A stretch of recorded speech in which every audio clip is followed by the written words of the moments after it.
going into business retention program. I know at our university in their extension, Yeah. which is actually way down in the detail, like the King Jackson area, that they have business retention programs and stuff. I mean, ours, we don't have any formal programs, but I work with businesses on business retention, but I don't have a formal program. Okay. No, that's. I think that what I'd say about this is, you know, we were talking about earlier. Economic development is regional, but economic development is local. I don't know what you all think, but I actually think working with existing industry and business is very much a local thing, and it's a great opportunity.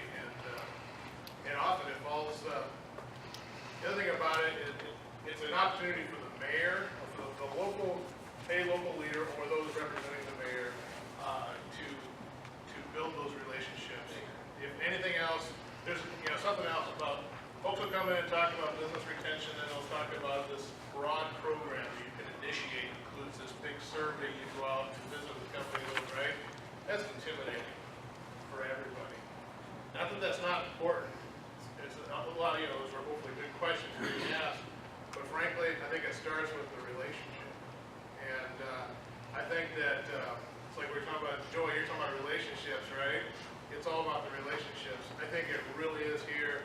And one reason why I think, especially with industry, why it's a local issue is that a local plant manager, they don't want to visit with somebody that they don't really know or somebody who's from somewhere else.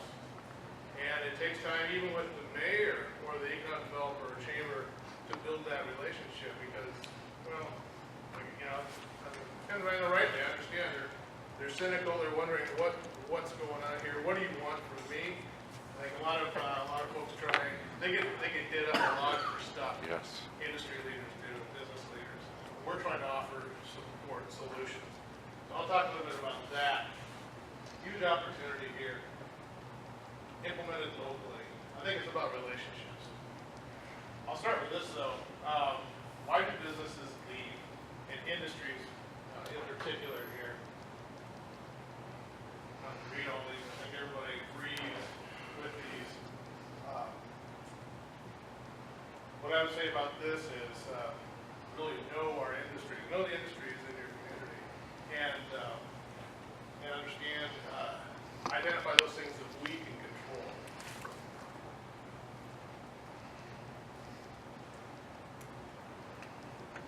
New products. One thing about tracking industry too, if it's a publicly traded industry, we can gain a lot of intelligence just going online, looking at a company's website, the corporate website. If it's a private company, that's a little bit more tricky. Talk about the importance of having those relationships. We can learn a lot about what's happening in the company. It helps us recognize if product changes are going to be changing the dynamic in our company. Actually, we'll talk about this here throughout. So I'm going to talk a little bit about examples of just practical business retention efforts. I think it all starts with visiting with a company. I'm not going to say that you got to do these 13 things or 8 things or 6 things.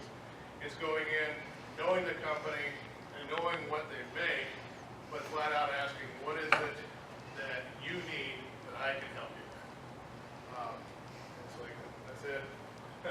And it's about, because there are things that we are familiar, we all are familiar, I'm sure. Companies that have left communities because of little things. They leave because of big things too, but they do leave because of little things. A pothole or was never fixed or something outside their drive, or some problem with some utility issue or whatever.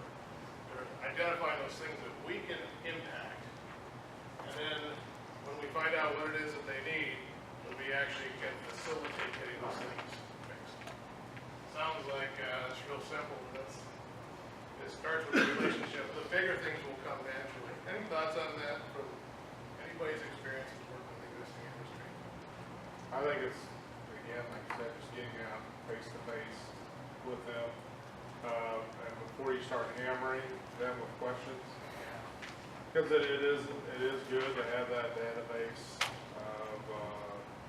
of information about about your existing companies.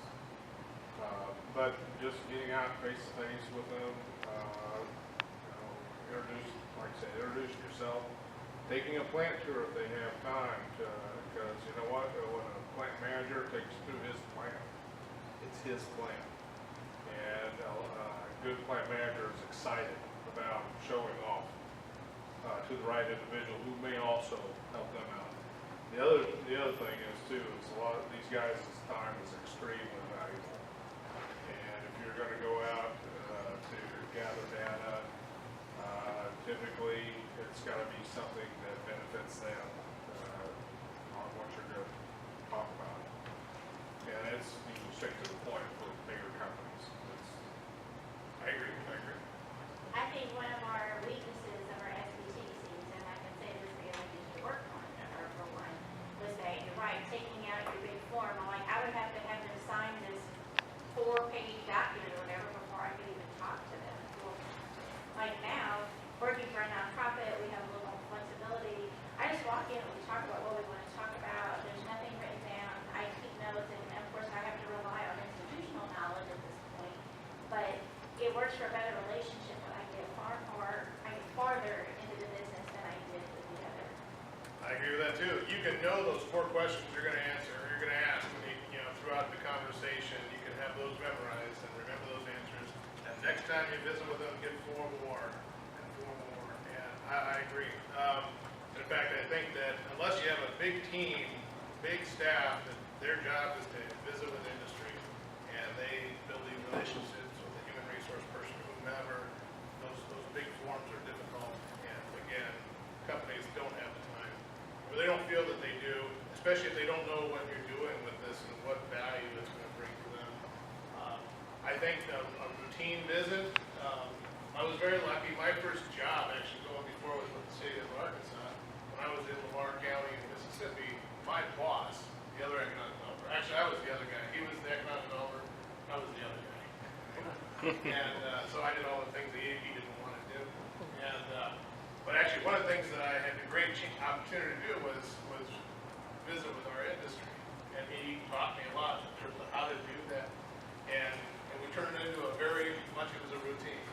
And so it was like the second Tuesday of every month we would visit with this company, and it'd be a very specific time. And we would come. It sounds silly, but we'd come with donuts. Everybody likes donuts. It got to the point, especially with the small companies, when people look forward to us coming with donuts. They get mad if you didn't show. They would know it. They would know it, and it buys you a little bit of time too. It gives you a chance to.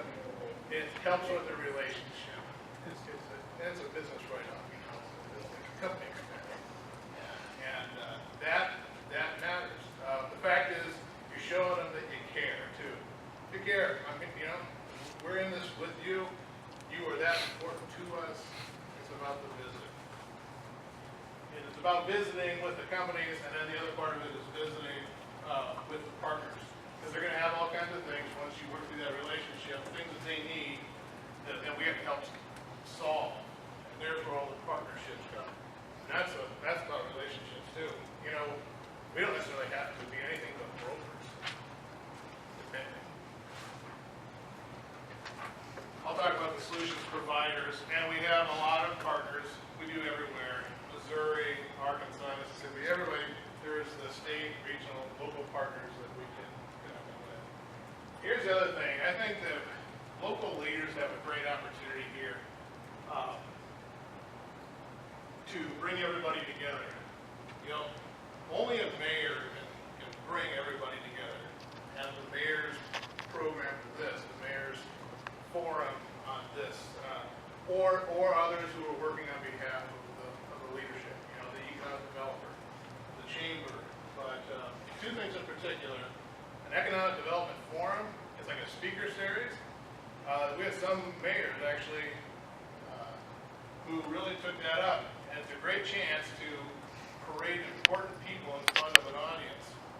And you get the area businesses or industries that they would show up once a quarter, and then the mayor would bring in like someone from the state, economic development, talk about whatever, or someone from the small business development center talk about whatever.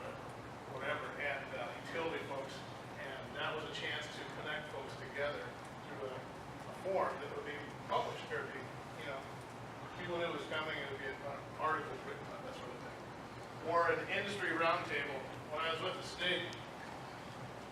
I always enjoyed it. Actually, it was a great opportunity. The city of Jonesboro, they have a great rehiring program in Arkansas. They had quarterly meetings, and myself and two others, we'd come up from the state every quarter, and we would actually give the exact same talk every time. I said literally the exact same talk every time.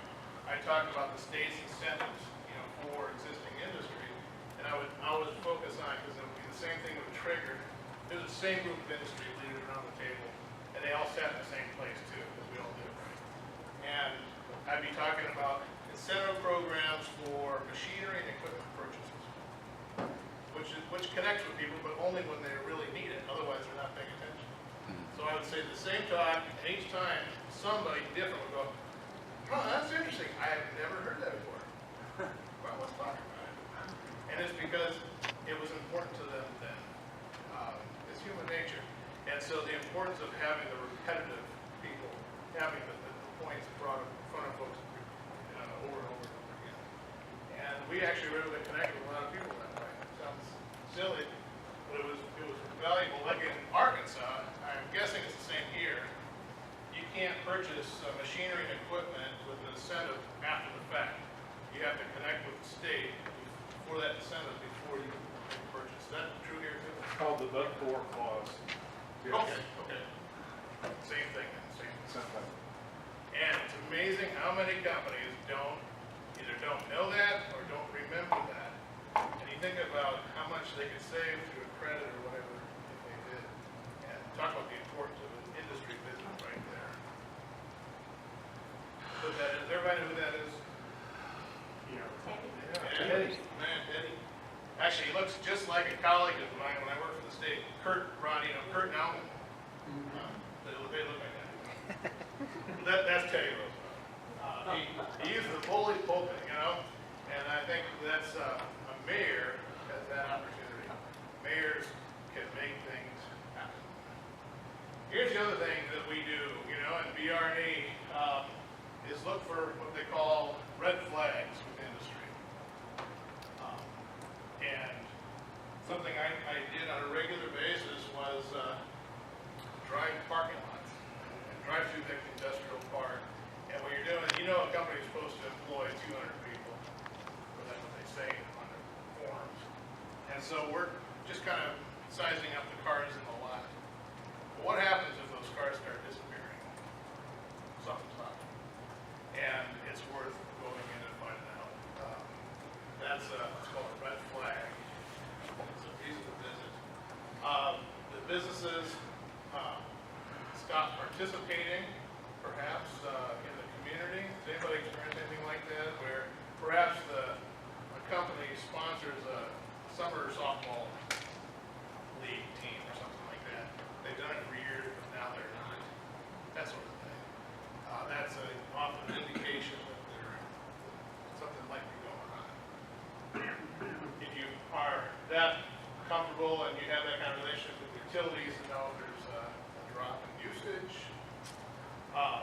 Leadership changes within the company again, which is something, if it's a publicly traded company, you can know these things. Otherwise, that relationship helps you understand that. And, with that, if there's leadership changes, identify if there's any plans to do any consolidation. Or like the corporate restructuring, where they're consolidating. We had no problem, and that's what you have to do, if there was restructuring going on, and they had 6 facilities around the country, and one of those was in our community, it's like, look, we just don't want to be one that's cut. So, what do we need to do? What's the situation? Anything else that I'm missing here?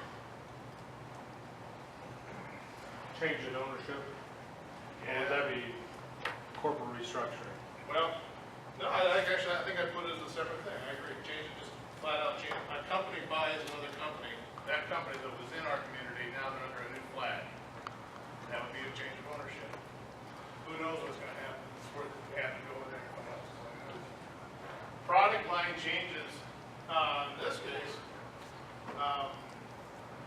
companies, for example, there was a company that we worked with that they made black rubber, flat rubber molds for roofing of buildings.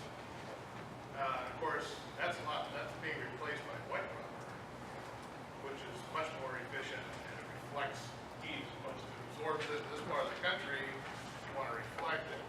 And that was very expensive making that conversion.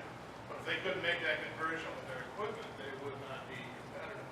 There's an opportunity to come in, you know, and again, we don't have to come up with that money, we just have to facilitate that.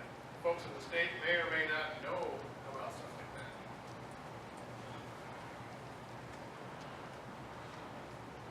Talking about the different partners, folks to visit with are obviously our local, regional, state economic development people, and just like I would bring donuts to companies once a month, I would bring donuts to the state project managers too. In Missouri, they're private, right? Do I understand that right? Anybody know? There's a blend of both, really. Yeah. Okay. It's a hybrid, mostly private, but state still has some project managers for expansion. They do for expansion, okay. Yeah. I would get to know those folks. But then they also have a partnership. And it's worth that visit. In Missouri, does the state have like regional community development people or folks who are quote unquote, this is their region, so they're the point of contact? The ED, Department of Economic Development, has regional reps, I guess. Are they the gatekeeper? Uh, Can you go yeah, around them? yeah, I'm not well, saying go around, depends on if I hear what I want to hear. Okay, all right. Because we want to get to, we have our community to take care of. And I would say, having worked with the state, I've never done anybody, don't hurt anybody's feelings, but you want to get to know everybody within the agency. So when the time comes, you know who to visit with, and bring them donuts. And, kidding. You've got all this. The fact is that we have relationships with our solutions providers. We have relationships with the companies. We're in a great position to be that broker and bring people together to solve a lot of things that don't sit and simmer. A lot of little problems that, it's the little things. I'd also put on that list Yeah, your state representatives or your state politicians too, that you. absolutely. Absolutely. I agree. Of course, yeah, because they can, yes, they can. But we support them. There's different types of technical assistance that we don't have to necessarily do ourselves, but we can facilitate getting done. That we can bring to bear. Those of us in economic development, companies again are used to people asking something of them. What can we provide to them? I'll tell you, in my experience, I think here we go. The best tool I've ever come across to help an existing industry is an economic impact study of them. What they mean to the community and to the county and the state. And there are tools out there that are available. They're tickled. If you can provide them with an economic impact of what they mean to you, so they know you know how important they are, that goes a long way. And then if they ask you at that point, oh, so we bring this much in tax revenue, would you help repave our parking lot? Yes, we will, because this is what you mean to us. They'll remember that forever. Plus, if it's a part of a chain, a corporate group, that'll somehow find its way up in corporate. And then those folks will also know how important we know they are to us. An economic impact tool, and that's something that used to like cost a lot. There was a handful of folks out there who did that sort of thing. Those are, it's come way down. In fact, there are models out there that do this quick and dirty, and you all may have models right here that do this. But like the package I have is EMSI, and some folks may be familiar with that. It's workforce assessments and analysis, but it also does economic impact, quick and dirty economic impact. It's good enough for the purposes I use it for. And I think for the state, for a state, it's like $9,000 a year I need it for what I do for the state of Arkansas. I still do some work in Arkansas. But like, if folks were to team up, we start pooling money together, big deal. Pretty powerful tool. Actually, I can do a demo tomorrow on it. Anyway, and I'm not like a paid spokesman for EMSI. There are other packages out there. The point is they're getting they're easy to work with.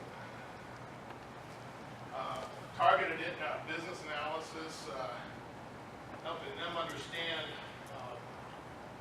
Ron brought up earlier the location quotients and all of that, identifying their concentration locally. Well, if we're also taking that one step further, even at the national level, again, something universities are very helpful in, because it's research, but it's also universities have the opportunity to work students into helping do this too. Is looking at those same sectors and identifying what's happening nationally with the sector. What if we have a large company locally doing something, producing something that nationally is dropping, like the manufacturing of floppy disks.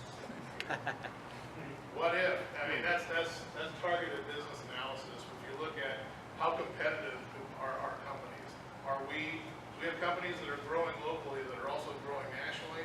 We want to just put fuel in there because they're doing great. We have companies that are growing locally or static locally, but nationally that market's just plummeting. Well, we want them to know about it. And depending, we want to identify other companies that are like them around the country and how they have had to switch and change to something else and what they did to do it. We can share that with our companies. If it's a corporate company, they very well know this. But if it's a mom and pop manufacturer, they may or may not, in terms of bringing value to a company. This is just an example. I can go through this some. But I did want to show that this is the manufacturers by sector in a certain county. And when people do targeted industry analysis, this is all they do. On the quantitative side, we're looking for companies that have a lot of employees. These are manufacturing sectors here. They're growing in employment. Their earnings are greater than the county median, right? We obviously don't want to be working with companies that their wages are lower than. And they have a high location quotient. A 9 location quotient means they're 900 times more than the national average. That's real. That's specialized there. That sector there. Well, that would be what I would call a target. And if I'm doing, this may not be the case everywhere, but if I have a lot of companies I'm visiting with, it even helps me prioritize the companies. Obviously, they're all important to me, I realize, but some are really important. What if we have a company that has a high location quotient, maybe, or high earnings, but the employment is dropping? I've got a reason to visit with them because something may be going on. What is challenging them? Because I don't want to lose those wages in that sector locally. Just showing some of that, just to give you that sense of that. Incentives, actually it's the same incentives. I think Missouri's incentives are performance-based incentives. Am I correct about that? So they work with existing industry just like they do with new industry. I think it's good that the state people come in, or somebody comes in and talks to the industry regularly about those programs available to them before they hire anybody, before they purchase any equipment, and they may not know that again. So, to sum it all up, try to make this nice, quick and dirty here. Conduct face-to-face visits with the company. Even if it's just a visit and you're getting one thing out of it that you take home with you and you help them solve. Bring the right partners in. Somebody said, well, if I see them at church every Sunday, does that count? Because it's a different topic. Basically, you're asking how the family is. You're asking how the weather. This is different. This is in their setting. What do y'all think about that? add value to the conversation, have appreciation events for companies, for our industries and our community. Some folks do like golf tournaments, heard of that. Others will do other functions, picnics even. Anybody have anything to offer on this? Yeah, we do a roundtable with manufacturers every 3 months. We invite all the manufacturers in, have dinner, and we always have a topic we want to discuss, but they do a roundtable where they discuss, and that really creates a lot of networking, and they start, oh, well, you can fabricate this part, well, I'm having that done in Kansas, and so, and we are doing that through help from USDA, through a grant from them, so. Okay, so that you're doing that right now? And Right. You bring folks in from the state and others to come and talk about? What we've done is brought in the local support groups to come and talk about some of their programming. So they'll talk, we'll have extension, talk about government contracting. Advanced manufacturing has talked about some of their programming they're gonna do, and so makes them aware of, resources in their own backyard. You get good turnout from the companies? Yeah, I'd say we typically have about 20 people there, which is good. And, some people have to drive, 75 miles. It's a haul, but it's been interesting. They get talking and start sharing, and it's been really good. And that's really a regional Yeah. effort, so they may have some company from, like I said, M&M's 40 miles, 50 miles away Mountain that comes View. in, but when it comes to the supply chain, that's a hot skip in the jump away. And there have been some relationships that I've noticed through those Yeah. meetings, just like what Heather said. Oh, you make that? No, we use that in our, Yeah. we're getting that from China. Cross-matching, Yeah. right? We've been calling it insourcing, cross-matching. That's better. So, I talk about economic impact. If we can have them, if they can find a local supplier, or even now we know that is a need here that we can provide here, and then we can redirect that when that's happening here too. That's great. And then the Chamber of Commerce does quite a few things. Of course, they'll have a monthly luncheon, they have their yearly big banquet, they have their golf tournament, and all that stuff. It's still a way of networking. It's all good. It really is. And I realize too, we all do, that there are some companies actually, for whatever their own reason is, they don't want to be appreciated. They want everyone must be appreciated. They don't want to make a big deal about it. They don't want us talking about it. That's fine. I don't know why generally, but that's up to them. Come in and take your tax, raise my taxes. Another thing too, in terms of I know technical what I'm hiding. assistance, it could be helpful. I know what that's about. Went over that On the Map program, which is a great product of the census, and it is good. One way that we can interact with a company there though is, because they may say, well, I don't know about that for sure. Some things nothing is exact, except a survey. Is if we can work with them to identify where their employees come from by zip code, we can actually draw out what's called a labor shed, the market area basically, but it's the labor area where their employees come from. And sometimes there's been some surprises where they found out where they aren't coming from, and we don't know why. And if they're looking for workers and they're not coming from a certain area, well, maybe we could do some targeted applications or whatnot. And plus, when gas is $4 a gallon, what happens to a labor market area? Yeah. And so that's helpful for us to know those things too. We also find there may be companies that are captured from much further away than we would expect. Typically in economic development, we go to the contiguous counties around our county, and it's just like, it's our county and all around. We might be surprised that especially depending on the wages, the company may be hiring, folks may be coming from further away yet. And that will help us in terms of future recruitment too. We're able to show that our existing industry have a labor market area that's this big. It means that future companies could too. Any thoughts on this? Just real simple. We can do 2 days on this, but cutting it down, this is what we work on.